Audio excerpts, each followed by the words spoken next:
রাসূল আগে তোমার রিলেটিভ যারা আছে তাদেরকে ঠিক করো, পরে অন্যদেরকে। এখন অনেক মুবাল্লিগদেরকে দেখা যায় নিজের ছেলে মেয়ের কোনো ভাস্তা নাই, পর্দার কোনো খবর নাই, নামাজের কোনো হিসাব নাই, 3 চিল্লা 10 চিল্লা 15 চিল্লা মারতেছে। আমি চিল্লার খারাপ কইতাছি না, অনেক জরুরি, অনেক জরুরি। তবে এই নিজের অন্তরটাকে আগে পরিষ্কার করতে হবে। অন্তর পবিত্র লইয়া দাঁড়িয়ে দাওয়াত দিতে যাইব 100 হইতো না, 100 হইব। অন্তর পবিত্র লইয়া নিজের ভিতরে হিংসা লইয়া কেউ যদি হিংসার বিরুদ্ধে বয়ান করে 100 হইতো না, করতে পারে না, তাহলে সে কোনদিন নবীর মিশনের দাওয়াত দিতে পারে না। কারণ কোরআন শুদ্ধ করে না বললে আর কোরআন হয় না। রাসূল কি জন্য দুনিয়ার মধ্যে এসেছিলেন? আল্লাহ রাব্বুল আলামিন ইব্রাহিম আলাইহিস সালাম দোয়া করেছেন, রব্বানা ওয়া বা'আথ ফীহিম রাসূলাম মিনহুম ইয়াতলু আলাইহিম আয়াতিক। ও গো দয়ার আল্লাহ, তুমি পৃথিবীর মধ্যে আমার বংশ ইসমাঈল আলাইহিস সালামের বংশের মধ্যে এমন একজন নবী পাঠাও যে নবী সর্বপ্রথম তোমার আয়াত তেলাওয়াত করবে। সর্বপ্রথম কি করবে বলেন? সর্বপ্রথম তোমার আয়াত তেলাওয়াত করবে। আয়াত মানে কি? কোরআনের আয়াত। কোরআনের আয়াত শিক্ষা দিবে, কোরআনের আয়াত পড়াবে। এই জন্য কেউ যদি দ্বীনের কাজ করতে চায়, কেউ যদি মুবাল্লিগ হতে চায়, দ্বীনের দায়ী হতে চায়, তার 1 নম্বর কোয়ালিটি থাকতে হবে, সে যদি শুদ্ধ করে কোরআন তেলাওয়াত করতে পারে তাহলে তার ইজাজত আছে, সে অন্যকে দাওয়াত দিবে। যদি শুদ্ধ করে কোরআন তেলাওয়াত করতে পারে না, তাহলে সে কোনদিন নবীর মিশনের দাওয়াত দিতে পারে না। কারণ কোরআন শুদ্ধ করে না বললে আর কোরআন থাকে না, অন্য কিছু হয়ে যায়। উদাহরণ দেই, আল্লাহ সূরা ইখলাসের মধ্যে বলছেন, কুল হুয়াল্লাহু আহাদ। হে নবী তুমি বলে দাও আল্লাহ একজন। ওহন যদি কেউ কুল বড় কাফের জায়গা যদি কুল হুয়াল্লাহু আহাদ পড়ে তাহলে কি হইব? কুল হুয়াল্লাহু আহাদ পড়ার অর্থ হইল নবী তুমি খাও, আমি একজন। আল্লাহ কয় কও, আমি কইলাম খাও। কই কোরআন কও না খাও? কোরআনও কি আছে? কও আছে না খাও আছে? আছে কও। আমি যে খাও কইলাম, তাহলে এটা কোরআন রইল, আল্লাহর কথা রইল না আমার কথা হইল?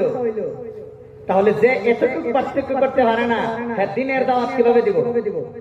এই জন্য সহি শুদ্ধ কোরআন তেলাওয়াত যার নাই, সে দ্বীনের দাওয়াত দিতে পারবে না। এখন বলেন সহি শুদ্ধ ভাবে, একমাত্র সহি শুদ্ধ ভাবে কোরআন শিক্ষা দেওয়া হয় এলপি স্কুল না শুধুমাত্র মাদ্রাসায়? বলেন একমাত্র মাদ্রাসায় সহি শুদ্ধ ভাবে কোরআন শিক্ষা দেওয়া হয়। রাসূলের প্রথম মিশন যদি বাস্তবায়িত করতে হয় তাহলে আমাদের লাগবে মাদ্রাসা, অন্যথায় আল্লাহর কোরআন থাকবে না, কোরআন থাকবে না, অন্য কিছু হয়ে যাবে। এই জন্য রাসূল সর্বপ্রথম কোরআনের তেলাওয়াত করতেন। এই তেলাওয়াত শুনে শুনে অনেক মানুষ মুসলমান হয়েছেন, অনেক দিনের মুসলমান হয়েছেন। কোরআন আরবি ভাষাভাষীর মানুষ শুনে শুনে অনেকেই মুসলমান হয়ে গেছে। কোরআন তেলাওয়াত শুদ্ধ করার পরে রাসূল 2 নম্বর আর একটা দায়িত্ব দিয়ে আল্লাহ তাআলা পাঠিয়েছিলেন, সেটা হলো ওয়ায়ুআল্লিমুহুমুল কিতাব। উনি কিতাব শিক্ষা দিবেন। কিতাব মানে আল কিতাব মানে আল কোরআন। কোরআন শিক্ষা দিবেন, কোরআনের ব্যাখ্যা বিশ্লেষণ তাফসীর কোরআন টোটালি আপনাদেরকে বুঝাইয়া দিবেন। আল্লাহ রাব্বুল আলামিন কোরআনের মধ্যে যা বলেছেন আপনাদেরকে তা বুঝাইয়া দেওয়ার জন্যই রাসূল দুনিয়ার মধ্যে এসেছিলেন। কথা বলেন ঠিক কিনা? কোরআন বুঝতে হলে সর্বপ্রথম আলিফ বা তা সা, তারপরে রিডিং, তারপরে ব্যাখ্যা বিশ্লেষণ, তারপরে হবে যা শিখলেন তার ইমপ্লিমেন্টেশন। কোরআনে যা পাইলেন তারপরে তার বাস্তবায়ন করার যেই হিকমত, যেই প্রসেস রাসূল সেটা শিক্ষা দিয়েছিলেন। মাসলা মাসাইল, কোন কাজ কিভাবে করতে হবে, কোন কাজ কিভাবে করলে অ্যাকসেপ্টেবল হবে, কোন কাজ কিভাবে করলে আল্লাহ গ্রহণ করবে না, সেই শিক্ষা রাসূল দিয়ে গেছেন। জীবন সকাল থেকে বিকাল পর্যন্ত আমার খাওয়া দাওয়া কেমন হবে, আমার ঘুমানো কেমন হবে, আমার ব্যবসা বাণিজ্য কেমন হবে, আমার লেনদেন কেমন হবে, আমার বিবাহ শাদী কেমন হবে, আমার চরিত্র কেমন হবে, এভরিথিং রাসূল আমাদেরকে দিয়েছিলেন, শিক্ষা দিয়েছিলেন। এই 3 নম্বর দায়িত্ব রাসূল পালন করেছিলেন। কোরআন শিক্ষা দিয়ে আমাদেরকে হিকমত শিখিয়ে গেছেন, কোন কাজ কিভাবে করলে কিভাবে আমরা ফলপ্রসূ হব, এই শিক্ষা রাসূল দিয়ে গেছেন। 4 নম্বর আরেকটা কাজ হলো ইউযাক্কিহিম, অন্তর অপবিত্র অন্তর পরিষ্কার করার জন্য আল্লাহ পবিত্র অন্তরের মালিক নবীজিকে এই দুনিয়ার মধ্যে পাঠিয়া সমস্ত পৃথিবী মানুষের মলিন অন্তর সাফ করার জন্য পাঠিয়েছিলেন। বলেন সুবহানাল্লাহ। বাবা, এক বালতি সেনার মধ্যে এই টুপিটা 10 বার ধুইলে কতখানি ভাগ হইব? কোন ফাঁক হইব নি? না আরো না ফাঁক হইব?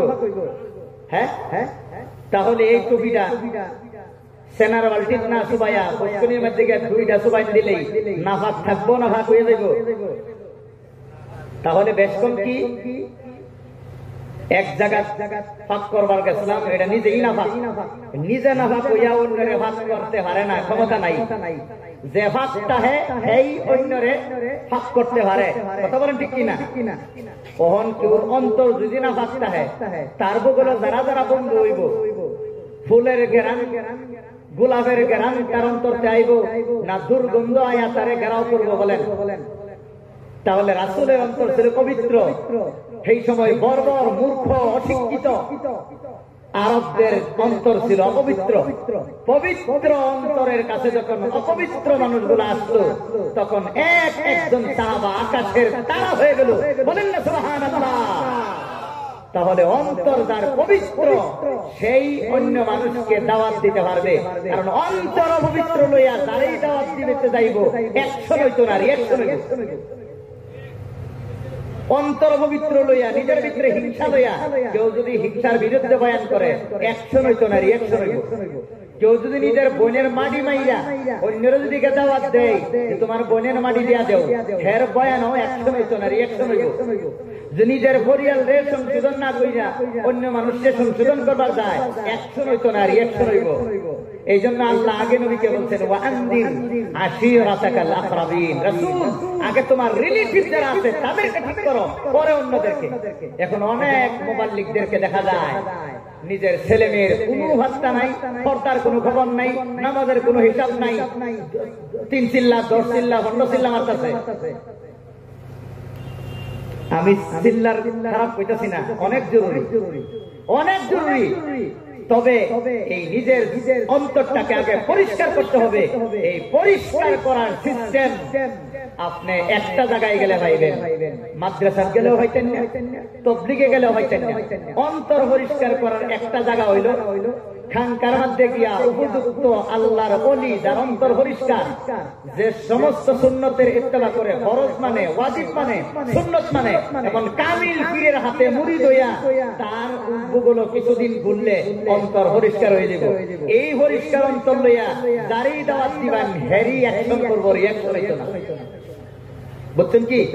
ইসলাম 80% মাদ্রাসা পাইবেন, 10% তাবলীগ পাইবেন, আর 10% পাইবেন গিয়া খানকা। অহন কোন এক জায়গা ইসলাম 100% হওয়ার কোনো উপায় আছে নি? নাই। এই জন্য রাসূলকে আল্লাহ তাআলা পবিত্র অন্তর দিয়ে বানিয়েছিলেন। এই পবিত্র অন্তর দিয়া যখন রাসূল দাওয়াত দিলেন, রাসূলের দুশমনগণ আস্তে আস্তে বন্ধ হয়ে গেলেন। কথা বলেন ঠিক কিনা?